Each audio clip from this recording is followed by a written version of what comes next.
నంద్యాల జిల్లా ఆళ్లగడ్డలో కేబుల్ కనెక్షన్ల మార్పిడి వ్యవహారం రాజకీయ సెగలు రేపుతోంది. టీడీపీ నేత ఏవి సుబ్బారెడ్డికి చెందిన కేబుల్ కనెక్షన్లను కొందరు వ్యక్తులు దౌర్జన్యంగా మార్చడంతో ఉద్రిక్త నెలకొంది. ఎమ్మెల్యే అనుచరులే తన కేబుల్ నెట్వర్క్ పై దౌర్జన్యం చేస్తున్నారని ప్రజల్లో భయాందోళన కలిగిస్తే సహించేది లేదని ఏవి సుబ్బారెడ్డి హెచ్చరించారు. ఉదయం నుంచి కూడా మా కేబుల్ కనెక్షన్ అక్రమంగా దౌర్జన్యంగా లాగాలని భూమా అఖిలప్రియ భార్గవ్ సహాయ సహకారంతో కొంతమంది మా కనెక్షన్ మా జంక్షన్ మార్క్తో లింక్ ఇచ్చి దౌర్జన్యంగా లాగారు. గతంలో కూడా సిరివెల్ల, గోయిందపల్లె, సద్దాం కాలనీ లాగారు.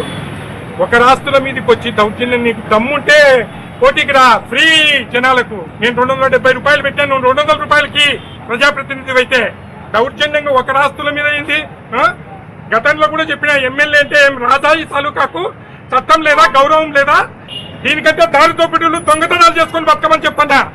ఎంత మౌనంగా అంటే అంత రెచ్చగొడతారు. ఇంత తాగది ఆళ్లగడ్డ మొదటి స్థాయికి తీసుకొని వచ్చే పరిస్థితులు కల్పిస్తుంది ఎమ్మెల్యే భార్గవరాముడు. ఏమో ఇంత దౌర్జన్యము, ఒక సొమ్ము మీద వచ్చి నువ్వు పీకేసి కనెక్షన్లు లాక్కుంటావా?